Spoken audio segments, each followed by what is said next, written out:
Howdy all, grab yourselves a beer, it is time for some Path of Exile. And today, in addition to getting the Atlas, in addition to getting all the Zana mods, in addition to everything else that we got, the Markov Chain patch notes joke that we got as well this morning, we got the big one, which is the Balance Manifesto.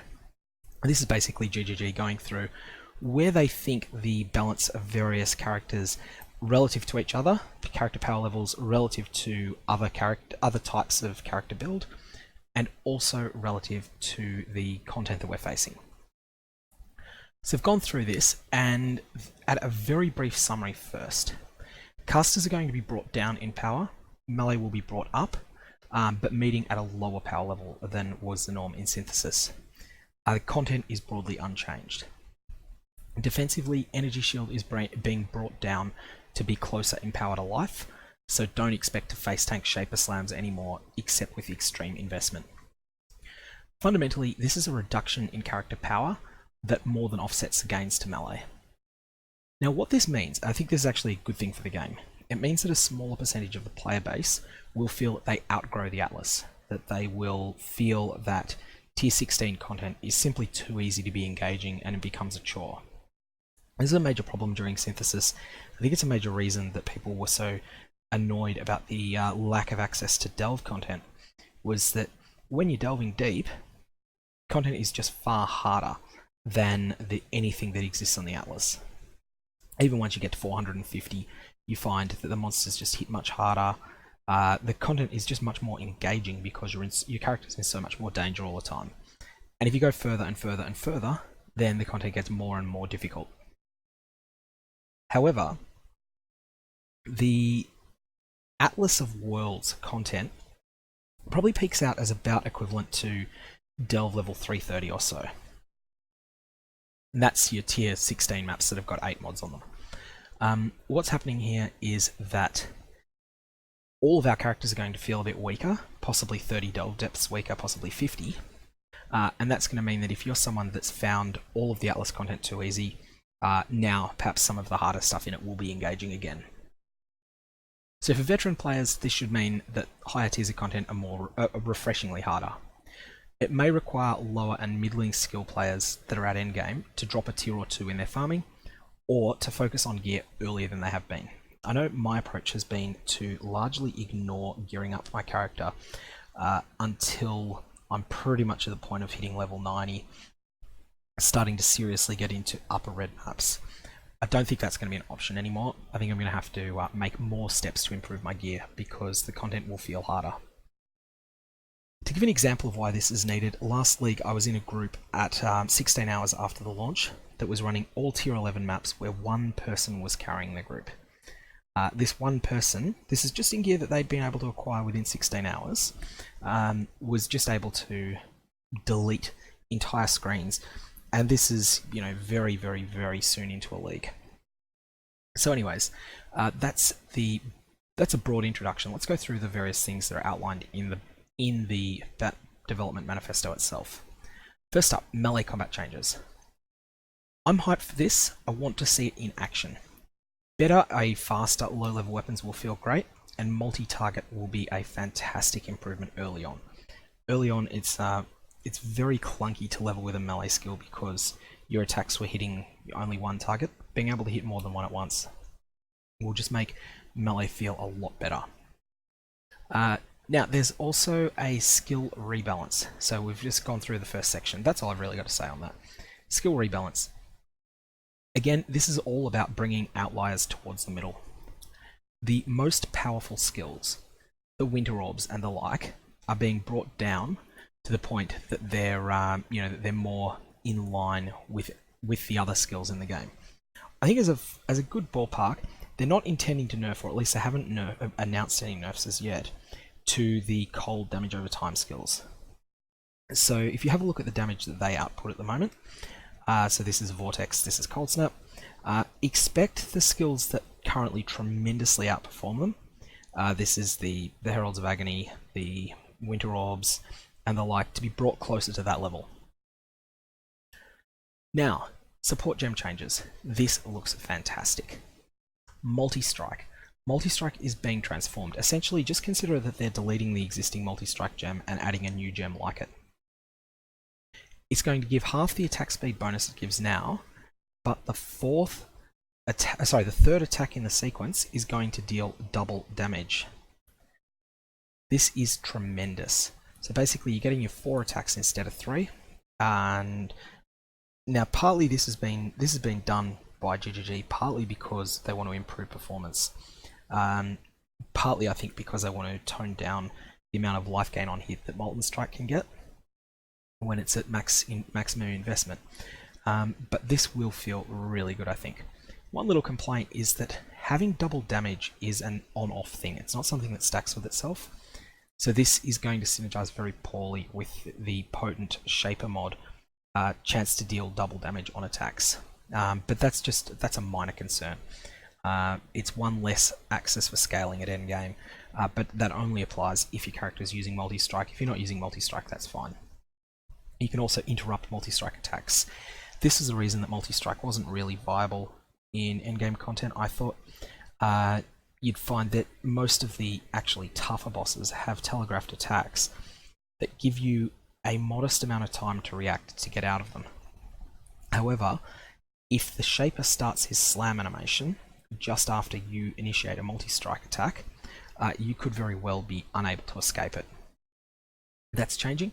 You can now interrupt a multi-strike attack between repeats, letting you avoid a dangerous boss ability or end an ongoing attack sequence where all enemies have already been slain.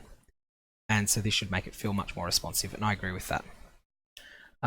Melee Splash has also been, essentially, I think you could say, replaced with a new gem. I'm going to have to see this in practice, but what it looks like is happening is that this is now an anti-pack skill that is worthless on bosses, and is something to consider in a secondary skill. Two-handed fighting will like this. You can have a 6-link anti-pack skill and a 6 in your weapon, and a 6-link anti-boss skill in your armor. And of course, before you get to that point in progression that you can afford 2 6-links, you can just start with 5 links, and then you have this this aspirational goal of getting your 6th link. Fortify has also been changed. Now, Fortify is now getting a more melee damage multiplier. This is an okay change, but I think that Fortify actually wasn't the support gem that needed this the most. That would go to Mana Leech and Life Leech and Life Gain on hit, all of which are in much worse positions than Fortify at the moment. I sort of hope that there's been some balancing around there. So yeah, I was always happy with Fortify having a very real opportunity cost to use it. You had to hit with an off skill, so you'd be, let's say that you're primarily using Heavy Strike. You'd be swinging away with your Heavy Strike, which didn't have Fortify on it. Then you decided you want Fortify, so you would zip through with Whirling Blades, and that would then... Actually, Whirling Blades and Heavy Strike don't work together, so just assume I was talking about Double Strike. You're using Val Double Strike. Whack, whack, whack, whack, whack, whack, whack. Not getting Fortify. You decide you want to re-up Fortify, and you use Whirling Blades. I was quite happy with the way that played in combat. I felt that it added a degree of controllable recklessness, that you could you could go reckless and get more damage, reward of more damage in exchange for the additional risk you were taking. It also rewarded responsive play. So I'm not that happy with the Fortify changes, but in any case, I'm willing to experiment with them. Hopefully it will still be the case that Fortify will not be the best damage support gem, and so the playstyle that I'm talking about of weaving in multiple skills will still be viable. Side note, I want Smite to be good. I want Smite to be good as a skill that you can use in the same way, perhaps linked to Fortify as well. New supports sound exciting, but I'm going to reserve judgment until we see more about them. There's a bit of talk about the Ascendancy changes. I've covered all of these in depth in their own videos, and they can be looked at from my channel. But a quick overview. So if you want more, definitely look up the dissecting the XXX Ascendancy videos that I posted over the last few days. The champion has very minor changes, goes from good to good. But yeah, the changes are there. They're a slight improvement. The Berserker is now the king of recklessly dealing damage. Goes from terrible, used to deal less damage than the champion, and had all sorts of drawbacks on top of that. It goes from that to outclassing the champion in damage output, outclassing the Slayer, even the new Slayer, in damage output, but it does so with some interesting drawbacks, and ones that are quite manageable. I think the Berserker is going to be a lot of fun to play. I'm not intending to league start with it, but it is on my shortlist of builds to consider, and who knows, I may change my mind and end up league starting Berserker. The Slayer is the next one. This is a hard-hitting melee that uses Life Leech as its primary defense and excels against bosses. It has some interesting new crit mechanics, and it's gone from absolutely woeful to very strong. It's possible that the Slayer will be the best Ascendancy in this league. And the Gladiator has received only small changes. The Gladiator is currently strong but very niche, and I believe that its niche of block specialist builds will remain viable, but it's also picking up a generalist option as well. I think the Gladiator's been improved more than people give it credit for, but let's see how it actually gets received in practice. The Chieftain is not necessarily melee, but usually melee build with fire synergies, and it's gone from mediocre to good. Other attack-based ascendancies, so the Raider, will not be seeing any changes until at least 3.8.0. The Raider's okay, it's got its narrow niche, which is the evasion stacking, and yeah, basically the builds that use dodge as a defensive layer in order to be extremely, extremely hard to hit, and then using Herald of Agony as an attack. Herald of Agony is separately getting nerfed, but I still think that build will be viable. Unless, of course, Herald of Agony is completely gutted. The passive tree is being changed. I'm going to reserve judgment until I see it on this front. There's been a particular focus on making crits viable for a larger selection of melee builds. This, I think, is a good thing. However, it does feel like critical strikes are the best way to go by far. There are many rewarding opportunities to specialize in certain mechanics, like AoE, Armor, Evasion, Impale, Blind, and Fortify. Those I'm definitely going to need to see. I do want Impale to be good. I want to potentially league start as an Impale champion, and I'm certainly intending to make a beginner-friendly build along those lines, as one of the builds that I'm going to be outlining probably in about 36 to 42 hours after this video goes live. Anyways, accuracy is being changed.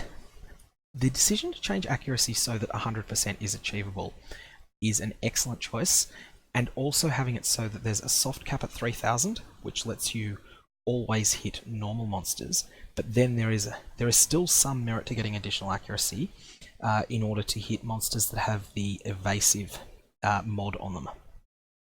I really like this change. Accuracy will probably be one of the best stats for melee builds to get early on, but once you hit 3000, it's just something that you can pick up that will be a small bonus, but not something you would want to actively look for. Need to see the numbers to be sure on this though, so let's see exactly what happens on this. There's also some changes to the impact of evasion if you have a small amount of evasion. I think this is probably for the better. Small amounts of evasion were... I felt they performed better than they should on characters. And they're expecting that high amounts of evasion will still be about as good as they are now. And high amounts of evasion are good currently, so that's fine. Dagger and Staff base types. I actually see the changes here where they're introducing War Staves, which cannot roll caster mods, and Rune Daggers, which cannot roll attack mods, and daggers which cannot roll caster mods, so they're attack only. This transition, I certainly hope that it's still possible to get, even if it's just a narrow niche. I certainly hope that there is still a possibility to get the sort of hybrid daggers for very weird cases. They have their silly niches that they excel in, where you've got a character that wants both spell damage and attack damage. It's a very niche application, but I do think that should exist in the game. In any case, I think this actually isn't as impactful as people are thinking it is. Whilst leveling this is an extraordinarily good feature, But once you're at the end game, fossils already pretty much do this. If you want to roll a caster staff, you're not going to take if you want to roll an attack staff, you're not going to take a war staff and then use chaos orbs on it. You're going to take any old staff and you're going to use serrated fossils on it. I think serrated is the one that makes attack mods 10 times as likely to roll and caster mods 85% less likely to roll. So for that reason, I don't actually think this is that impactful at endgame when fossils are available. While leveling when fossils are not available, I think this could be quite good. There have also been some numerical changes to these weapons to further reinforce this. I do hope that some of the bizarre and unusual hybrid builds are still possible. Cast on Critical Strike being one of them, although Cast on Critical Strike usually scales only spell damage, but also maybe there's some bizarre Crown of Eyes build out there as well that I haven't ever been able to think of. Now here we get to something that will be fun. Abyssal Jewels. Added damage from weapons and jewels are being transformed a bit. And so this is high tier elemental weapon prefixes are going to get improved. And Abyssal Jewels that provide weapon damage are going to be nerfed. This is an interesting decision and one that I'm actually fully behind. I think it's better for the game if the goal in getting yourself an excellent weapon is not just stacking as much attack speed as you can, but is instead about finding weapons that can hit really hard. This means an end for Paradoxica builds. They are probably entirely gone with this change, but otherwise I think this is generally really good. Abyssal Jewels were too good. They were a massive source of power creep when they were introduced way back in 3.1. So what's that? That's 18 months ago now. They're getting a solid hit over the head with the Nerf bat, which should have happened years ago. Well, years ago. It should have happened 15 months ago when Abyss went into the core game. And Stygian belts outclass all other belts except for builds that specifically require either a Shaper Crystal or an Elder leather belt at the moment. This change I think will make it so that crystal belts will come back into the meta in a way that they haven't been for a long time. Now, it's not that crystal belts were not used at all, but Stygian was the default because you could get 50 energy shield and a lot of other stuff on it. Not to mention that you could also get, if you had extraordinary gear, you get 50% energy shield, 3 damage mods, and minus 1% to cost of reservations. General combat changes next. Firstly, animation cancelling. This is going to be fantastic. Everything to do with animation cancelling is going to be great. Enemy combat. There is an interesting little consequence of this. Some map bosses are based upon these early monsters. One that comes to mind, Hailrake in the Tidal Island in Act 1. He has a big brother called Glace, who is the boss of the beach map. He's not the only one. Mervale may be getting overhauled. Brutus has a boss based on him, the boss of the dungeon map. There's quite a few, and there's Fairgraves as well. The Fairgraves fight has been teased, and it looks impressive. And Fairgraves is, of course, the boss of the Malkoon unique map. Lots of changes there that will have some impact on endgame. I expect there will be a lot of hardcore characters dying when one of these bosses does something they were not expecting because they didn't read the patch notes. Note to anyone that's watching me that plays hardcore, read all the patch notes, read them very closely, because the line you don't read will delete your character at some point. Okay, skill changes. Number of skills are now classified as travel skills. These are movement skills that usually move you significantly faster than you could otherwise move. We're going to be using this distinction on a number of mechanics to both benefit or restrict their use without affecting high damage movement skills. Need to really reserve judgment on this. There doesn't seem to be any information given here. Need to see the 2020 versions of the movement skills. And this could be a massive change to how the game feels, or it could be a small one. Defensive skills, I am absolutely ecstatic about this. Immortal Call attached to cast 1 damage taken has been on almost every character for a long time. It's getting overhauled to the extent that whilst I think that will still be a viable choice, it will not be the automatic decision that everyone makes. Instead, I think you're going to see a lot of people, myself included, I'm intending to use Molten Shell as my defensive, as my instant defense, just because I've always loved the skill. I'm going to be flipping up Molten Shell when I feel like I'm taking heavy damage, and using it to deal retributive damage to enemies around me. At least that's the current plan. Do need to see the gem stats. Now, changes to powerful skills. I want to separate out all of this. There's a whole lot of nerfs here that I think will definitely make the game will definitely make the game more fun overall. And there's one that I am not sure about, that I have major hesitations about, and I think may even end up being a mistake. So, we've decided that Winter Orb, Stormbrand, Bane, and Soulrend were too powerful for clearing through content without heavy investment, so the damage and other aspects have been reduced in power. Absolutely agree with this. These skills, mostly Winter Orb at high level and Stormbrand during the story zones and white and yellow maps. Stormbrand isn't explosive when you're talking gem level 20 against red maps, but when you've got gem level 17 against yellow maps, or gem level 15 against white maps, or gem level 12 against Katava, it is ridiculous. So these are getting nerfed. I do hope that Stormbrand at level 20-21 stays a good skill, but I'm happy to see it sacrificed, because one of the things that GGG tends to do, they nerf a skill lightly once.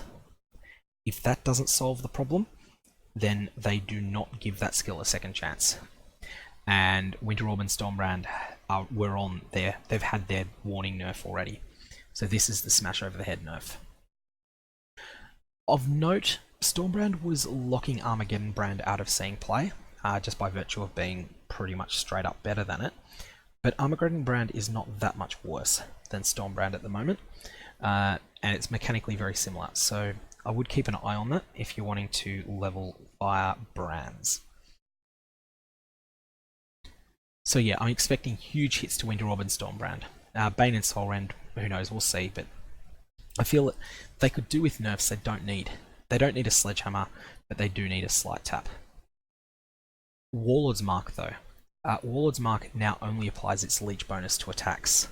The curse easily solves mana problems for casters with minimal investment, and after deliberation we've decided that solving mana problems for casters should require more thought and a greater opportunity cost. Wow, okay. This is one I'm really concerned about. Spellcaster builds, with the exception of Winter Orb and also Stormbrand, have not been phenomenally better than where I picture melee is going to be in 3.7. This is going to mean that they essentially lose a flask slot. If they're playing with a lot of unreserved mana, then they're going to probably need to use Lavinia's Spirit, the unique flask, in order to feel effective. Until they can acquire Lavinia's Spirit, I think that these builds are probably going to need to either drop a link or drop from a premium link like greater multiple projectiles to a lower spell point cost one like lesser multiple projectiles, or alternately to drop to something silly like terrible reduced mana gem, or if Mana Leech support works on spells, I don't even know because it's such a bad gem. I don't know what it does. In any case, I'm very hesitant about this, and I think this may end up being quite an unpleasant experience. At the very least, it's going to mean that casters are going to need to have more. Either they're going to need to have more unreserved mana, or they're going to need to spec into Eldritch Battery. And yeah, I'm willing to play with this for a little bit, but I don't feel like going and playing a caster in this environment. I'm actually someone that is more willing to use a Mana Flask than most people too. I've certainly been using a Mana Flask all through Synthesis League on my main character. I still think that this is probably going too far. Now, Herald of Agony has also been nerfed. It's had its minion damage per virulence reduced, as it was providing what is perceived to provide too much power for very little passive investment. I agree with that. I think Herald of Agony was doing too much damage. I think that there should be more ways to scale it on the tree, however. Herald of Agony is very difficult for the game to provide ways to scale it on the passive tree.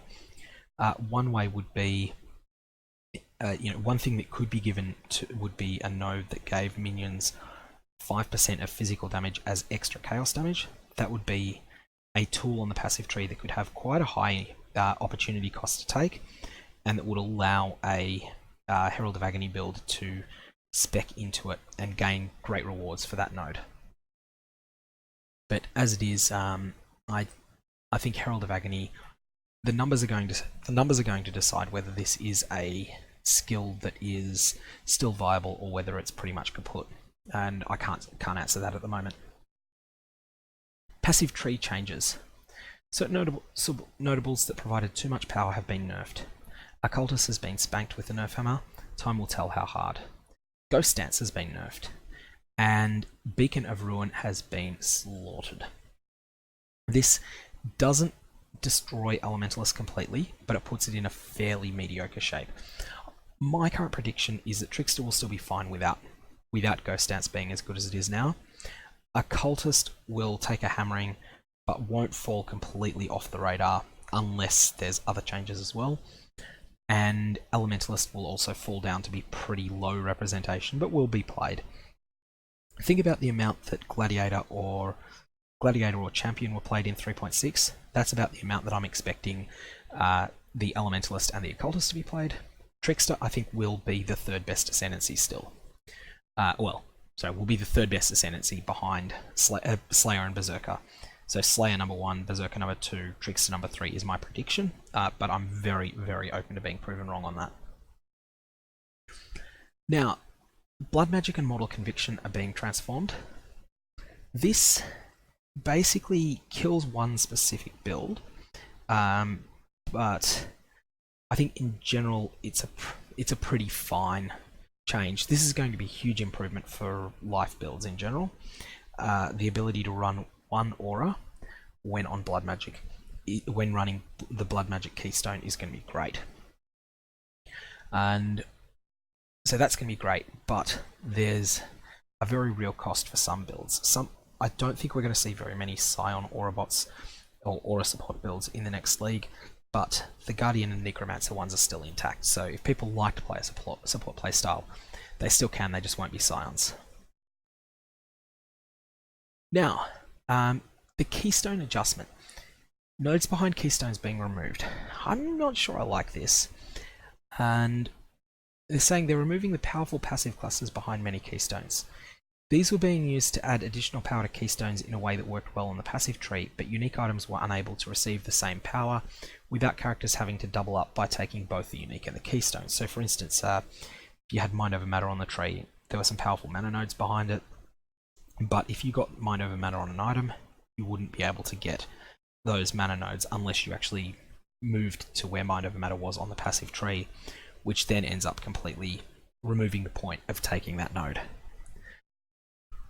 There are some nodes, I'm thinking particularly Conduit, which is a node that charges you gain to be fed to your party members as well, and then it has some nodes behind it that are quite powerful sources of all three types of charge. These nodes are ones that that's a node I really do like. I don't think it should necessarily be a part of Conduit, unless their intention is to make the Nocturnal Caress gloves exceptionally powerful. But I did like the way that you had a significant cost to taking those nodes. In any case, I'll reserve judgment on this. Let's see what happens. Now, let's talk about Energy Shield, shall we? Energy Shield got out of control back historically in the Legacy League. It wasn't the first time, but it was the big time. Various combinations of effects led to increasing amounts of Energy Shield becoming available, players getting more and more Energy Shield on gear, more and more on the passive tree. There was a node behind Chaos Inoculation that gave 15% more energy shield. All sorts of insanity like that. In any case, energy shield was nerfed, but it wasn't given the surgical nerf that Winter Orb got in 3.6, and Winter Orb's nerf in 3.6 wasn't enough, or that Stormbrand received in 3.6, which again wasn't enough. It wasn't even the harsh but reasonably justified nerf that Arc got in 3.6. It was an absolute slaughter, and essentially energy shield builds were pretty much removed from the game until there started to be a few more sources of new energy shield added to the game. Then along comes Delve and adds Dense Fossils. Dense Fossils made it possible to roll even better energy shield totals than was possible before, and also made it easier to do so. But it also added two more things. It added Bound Fossils, which allowed you to get 25% increased aura effective discipline on yourself, and also added Sanctified Fossils. Sanctified Fossils are a really dangerous item in that they cause energy shield items specifically to roll extremely well. Now, I'm concerned that the sins of Sanctified Fossils, of at least of the Sanctified and Dense combination, are being used to throw Dense Fossils under the bus. However, Dense Fossils did need a nerf. Energy Shield in general needed a nerf. I'm concerned that they might be going too far with this. My attitude is, I'm willing to watch and wait and see one league. It may be that Energy Shield is terrible this league. It may be that Energy Shield is marginal, and it may be that it's still solid. I think it will be marginal. I think we'll see perhaps 10% of endgame players using Energy Shield. Those players will get reasonably good results from it, but most players won't use it. So yeah, Energy Shield and Dense Fossils are getting their teeth kicked in. Unnatural Instinct is getting its teeth kicked in, and by God did that unique item deserve it. There are, however, 3 unique items, Solstice Vigil, Eternity Shroud, and Headhunter, that are getting made rarer. These are arguably 3 of the most powerful items in the game, and I'm not sure what to think of this. I mean, Headhunter, for its power, it's far too common. I think you can say that about the other 2 as well. Headhunter, although it's something that is a very expensive item, very sought after, by the end of a league, you'll have something like 5,000 players that are on the top 15,000 leaderboard in softcore in the leagues that will own a Headhunter and that will be using it. That's a considerable number. It's a good third of the ladder. And then there'll be a few players like myself in Betrayal League that earn a Headhunter but then don't end up pushing enough levels to get onto the ladder board. So there's a lot of them going around. I'm not sure what the impact will be on the game of them being made considerably rarer. I will reserve judgment. I'll wait and see. I hope that this is a more of a twice as rare than a 35 times as rare. We will know, however, I'm starting out farming towers with my Atlas, and we will know what's happening within a few hours after players get to maps. It'll start being clear what sort of chances you're having of dropping Nurse Divination cards, Doctor Divination cards. There's also no potential to use Headhunter in combination with Eternity Shroud this league, or at least not to their greatest potential, because shaped Headhunters are not currently believed to be available. So it'll be an either-or decision, which I'm quite fine with that. I want to say one thing though about Headhunter. Headhunter transforms the way the game plays. I think it should be a sextant mod, and so that more players get to just occasionally experience the craziness of running through a zone, killing rare monsters, and getting all of their buffs. This wouldn't need to have any extra monsters added to the zone. In fact, it could replace the Slipstreams mod, which is just terrible. Everyone just rolls over it or ignores it. And I think it'd be something that'd be a bit of fun, but that would not add power to the game. It would just be something that's a little bit comical, a little bit fun. Give the full Headhunter effect, on Sextant sometimes. Now, changes not being made. First up, we have two things about enchantments. Firstly, there's no enchantments for the new skills. They're rethinking things about the enchantment system. I'm okay with them, leaving the new skills out for the moment until they work out exactly what they want to do. I'm actually quite alright with the current status quo for enchants though, at least for most enchants, and there's a couple of important exceptions. Those exceptions are Molten Strike and Tornado Shot mainly. I like the idea of having a bunch of minor upgrades that you can work towards very late in your character's life that are an enormous effort to get and that add a small amount of extra power. For example, going from a Kalam's Heart that is poorly divined to a Kalam's Heart that is well divined and that has a premium corruption on it. Actually not a huge upgrade in power. It might be 5% more increased fire damage, 5% increased fire damage, and then plus 4% to character maximum life. This is not a transformative change to your character, but it's a meaningful one. It's one that makes you feel more powerful, and it's also something that is a long-term goal within the league. That sort of feeling of enchant, I'm quite happy for. So that's things like 40% increased damage, 30% increased duration, things like that are that are meaningful bonuses, but that don't feel essential.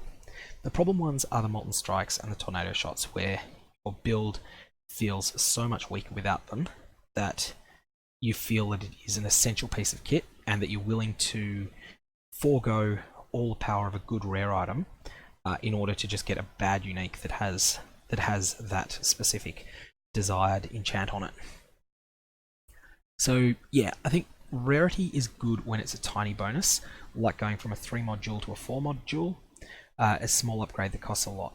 I like having long-term aspirational goals in a league, and I like having some of them be ones that you're just not sure you're going to ever hit. However, they should be small bonuses in power, not the massive bonus in power that some of them are. There's no changes to Leech. Let's come back to that. Let's talk about bleeding and ailments first. Bleeding, I think Synthesis had solutions here. Ailments deal damage faster as an implicit. I think that this was the solution that they should have gone with. Not necessarily as an implicit, but just adding mods, adding that as a regular mod. Your bleeds deal damage, X% faster. And that would have been a late game item to chase on a bleed oriented character that would just be a trash mod for other characters. Leech. Let's talk Leech.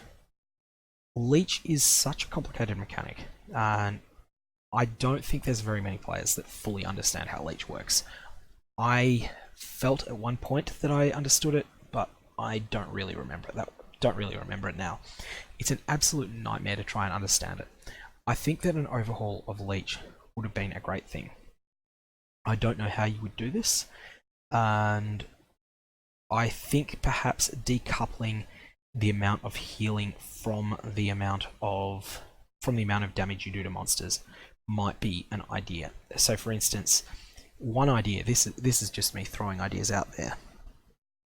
Leech, Life Leech could just be as simple as when you hit a monster, you get a regen that is called Leech of 1% per second for 5 seconds, and that regen doesn't stack with itself for that monster, but it does for other monsters. So if you hit 3 monsters, you're getting 3% regen, then once one of them dies and you're down to 2, 5 seconds later you'll drop down to 2% regen, and so on. I think that'd be a much more simple, much more intuitive system than the clusterfuck we have at the moment, where the size of your damage hits, so the size of the damage counts, but only to a limited amount, where interactions with damage over time are, damage over time doesn't leech for you, but all sorts of other, complex, messy systems. In any case, I would have liked Leech to have been changed. It hasn't been, so we're going to have to deal with the mess that is 3.6.0 and 3.7.0 Leech for a little bit longer. Anyways, that's all I've got on the development manifesto on Balance. Of course, this has been a long video, but not as long as I thought. I thought this was going to blow out over an hour. If you've got any questions, fire away below. Otherwise, I'll leave it there. You have a good one, and I will see you for me, it's Saturday morning when Legion launches.